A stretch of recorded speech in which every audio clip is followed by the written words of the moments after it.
Hello, बच्चों. Let's read this question. Statement 1.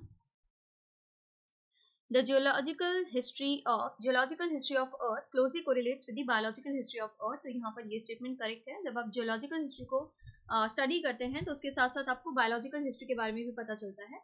यहाँ पर आप देखते हैं ना different epoch, era, periods है और different epoch, era, periods जब आप पढ़ते हैं तो वहाँ पर आप देखते हैं कितना किस टाइम से किस टाइम तक ये era और epoch था और इस टाइम पर आपको क्या क्या चेंजेस देखने को मिले थे, किस टाइप के स्पीशीज थे, क्या डेवलप हुआ था. ओके जब आप जियोलॉजिकल हिस्ट्री भी पढ़ते हैं ना तो उस वक्त आप क्या देखते हैं, बायोलॉजिकल हिस्ट्री देखते हैं.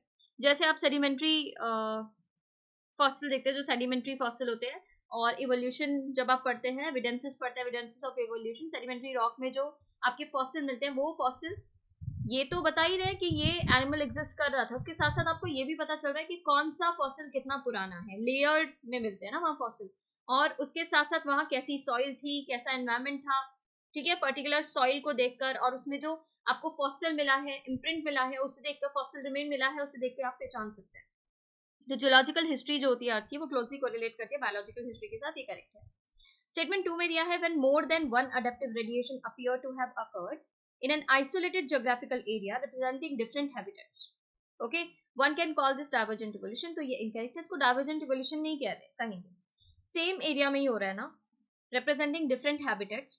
तो अगर twice और thrice geographic होता है adaptive radiation in a geographically isolated area, तो वहां पर आपको similar result देखने के लिए मिलता है. Similar results देखने के लिए मिलेंगे. That is evolved species will have similar adaptations.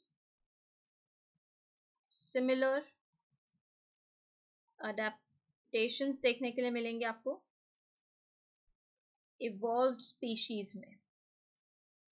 ठीक है, और इसीलिए ये केस किसका बन जाता है, कन्वर्जेंट इवोल्यूशन का. कन्वर्ज हो जाएगा ना, डाइवर्सिटी नहीं मिल रही है, कन्वर्ज हो गया, कन्वर्जेंट इवोल्यूशन. ओके, तो यहाँ पर अडेप्टिव रेडिएशन मतलब ऐसे समझ सकते हैं कि ये एक पर्टिकुलर ज्योग्राफिकल एरिया है, डिफरेंट डिफरेंट हैबिटेट है.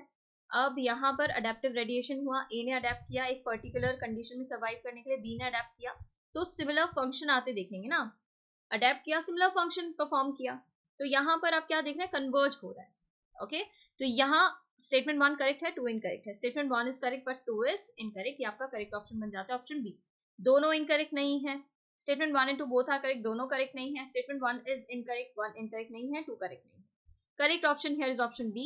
स्टेटमेंट 1 करेक्ट है, 2 इनकरेक्ट है. इसके regarding information NCERT class 12 page number 113 पर गिवन है.